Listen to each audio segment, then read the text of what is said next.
नमस्कार सभी स्टूडेंट्स को। आज हम हमारा फर्स्ट लेसन शुरू कर रहे हैं जिसका नेम है डेटा स्ट्रक्चर का परिचय। कल हमने रीड आउट किया था कि what is the data. Data क्या है। डेटा की डेफिनेशंस होती हैं। Data is a raw fact figures. Hindi में अगर बात करें तो डेटा कच्चे तथ्य और आंकड़ों का समूह होता है। कच्चे तथ्य और आंकड़ों का मतलब होता है जिससे हमें कोई इन्फॉर्मेशन ना प्राप्त होती हो, like ABC 1 2 3। What is the ABC। अगर ABC की जगह हम बात करें 1 2 3, व्हाट इज दी 1 2 3। 1 2 3 क्या है, तो रीड आउट तो हो रहा है बेसिकली कि 123 लिखा हुआ है, बट हर पर्सन इसकी अलग अलग डेफिनेशन देगा कि 123 रोल नंबर है, 123 कॉलर नंबर है, 123 रुपीज़ है, 123 ग्राम है, 123 किलोग्राम है। डिफरेंट डिफरेंट पर्सन डिफरेंट इसकी डेफिनेशन दे सकते हैं, बट एक रिजल्ट किसी का नहीं होता। तो अगर हम चाहते हैं कि कोई भी व्यक्ति जो भी इसको रीड आउट करे और वो सभी का जो रिजल्ट है वो इंफॉर्मेशन सही हो, कॉन्फ्लिक्ट इंफॉर्मेशन नहीं होनी चाहिए या अलग अलग नहीं होनी चाहिए, तो उसके लिए हम इसको ये डेटा जो है इस समय 1 2 3 एज ए रॉ यानी कच्चे आंकड़ों के रूप में हमारे सामने पड़ा है। अगर मैं इसके ऊपर एक कॉलम बना देता हूँ रोल नंबर, तो ये ऑटोमेटिकली सही हो जाएगा कि ये एक रोल नंबर है। फिर एवरी पर्सन जो भी इसको रीड आउट करेगा तो वो इसको क्या मानेगा, रोल नंबर ही मानेगा, और वही हमारी एक्चुअल में इंफॉर्मेशन होगी। और जो डेटा होगा वो प्रोसेस हो चुका होगा, यानी उस पर प्रक्रिया हो चुकी होगी, और प्रक्रिया जब होती है तो इन्फॉर्मेशन बनती है। इन्फॉर्मेशन जो हमारे पास है तो वो हमारे सब लोगों के लिए एक जैसी होगी। अब बात करते हैं आगे डेटा स्ट्रक्चर का परिचय। तो फर्स्ट डेफिनेशन है और फर्स्ट क्वेश्चन है, आपको रीड आउट करना है, राइट डाउन करना है अपनी नोटबुक में। तो फर्स्ट क्वेश्चन ध्यान से सुनिए, what is the data structure, कि डेटा स्ट्रक्चर क्या है। तो डेफिनेशन ये कह रही है, डाटा जो स्ट्रक्चर है, डेटा स्ट्रक्चर डेटा को एकत्रित और आयोजित करने का एक तरीका है।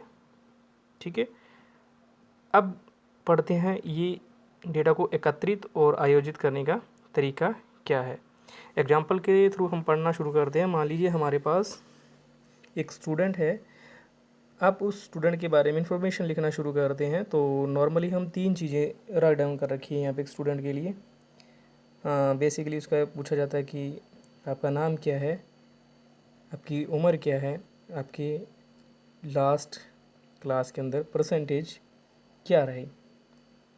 तो अगर वो ये बताता है कि मेरा नाम राम है, मेरी एज 16 ईयर है, और मेरे लास्ट जो क्लास उसमें 85.52 परसेंटेज स्कोर रहा है, तो ये एक इंसान के लिए तो सही है, वो तो इसको राइट डाउन कर लेगा, क्योंकि उसने बचपन से फर्स्ट क्लास से लेके जब तक पढ़ता आ रहा है, जब तक उसने पढ़ा है, उसने हिंदी, इंग्लिश, उर्दू, पंजाबी, जिस भी लोकल लैंग्वेज में वो लोकल स्टेट में रह रहा है, जहाँ पर भी लोकल लैंग्वेज यूज होती है उसके अकॉर्डिंग उसको अपनी अकॉर्डिंग रीड और राइट डाउन कर लेगा।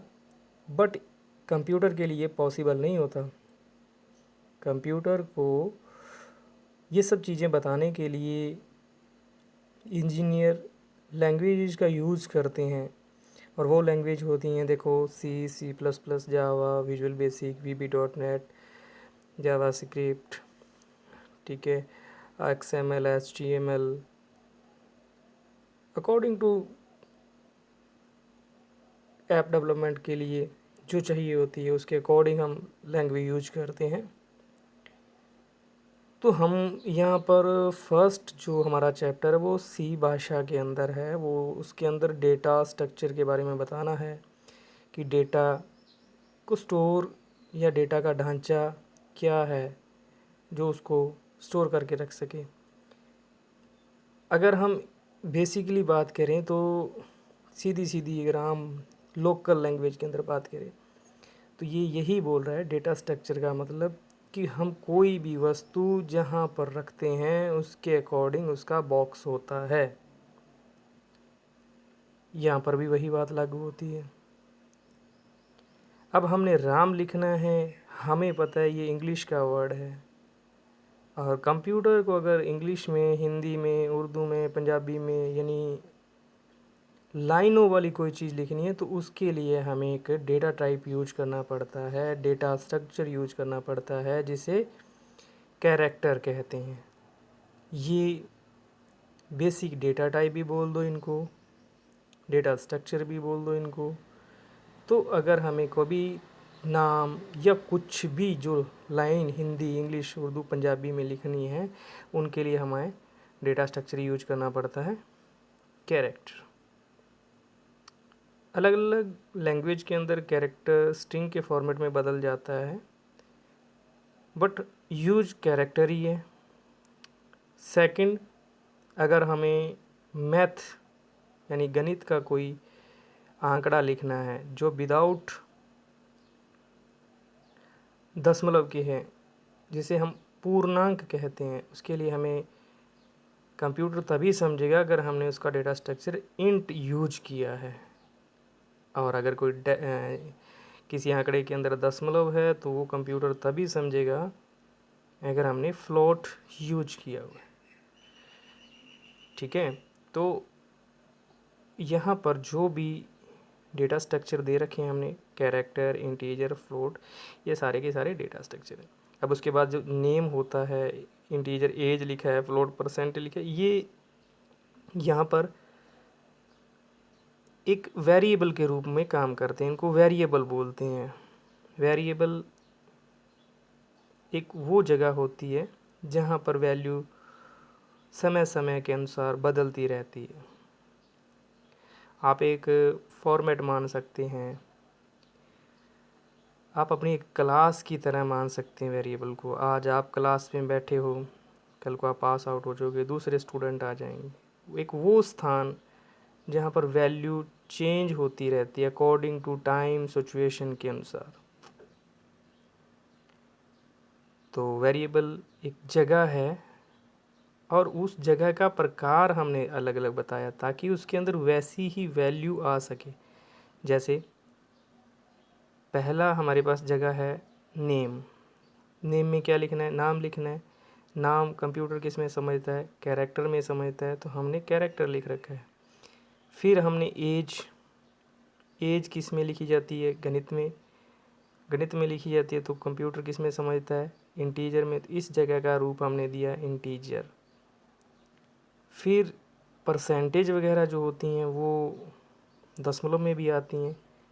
तो इस PER जो लिख रखा है ये एक वेरिएबल है, एक जगह है। इस जगह पे जो वैल्यू आनी है वो दशमलव से रिलेटेड है और दशमलव को समझने के लिए कंप्यूटर को यूज़ करना पड़ता है फ्लोट, तो हमने वो फ्लोट लिखा। इस प्रकार से ये एक कंटेनर के रूप में काम करते हैं। ठीक है, तो यहाँ पर नेम, एज, परसेंटेज, इनको वेरिएबल बोल सकते हैं। वेरिएबल बोल क्यों सकते हैं? वेरिएबल हैं ही। और जो कैरेक्टर, इंटीजर, फ्लोट हैं ये इसके डेटा स्ट्रक्चर हैं। इन्हें ही बेसिक डेटा स्ट्रक्चर कहते हैं। यहाँ पर जो हमने वेरिएबल डिक्लेयर किए हैं उसमें हमने कैरेक्टर, नेम और ब्रैकेट में 10 लिखा हुआ है।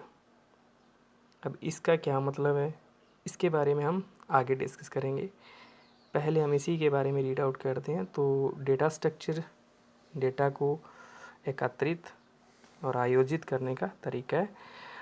लाइक हम इसको एक समझते हैं कि घर, एक घर होता है, घर के अंदर है तो घर एक जगह ही, उस घर के अंदर अलग अलग से पोर्शन डिवाइड होते हैं।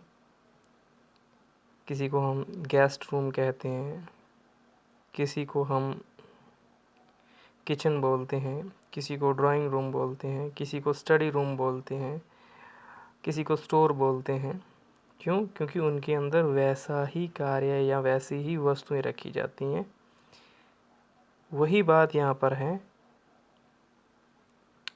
यहाँ नेम रखना है तो कैरेक्टर बोलते हैं, मैथ की वैल्यू रखनी है तो इंटीजर बोलते हैं, मैथ की वैल्यू दशमलव वाली रखनी है तो फ्लोट बोलते हैं। तो ये डेटा स्ट्रक्चर हैं। अब हम आगे पढ़ेंगे जो डेटा स्ट्रक्चर हैं, डेटा को रखने के लिए वो दो भागों में बांट रखा है।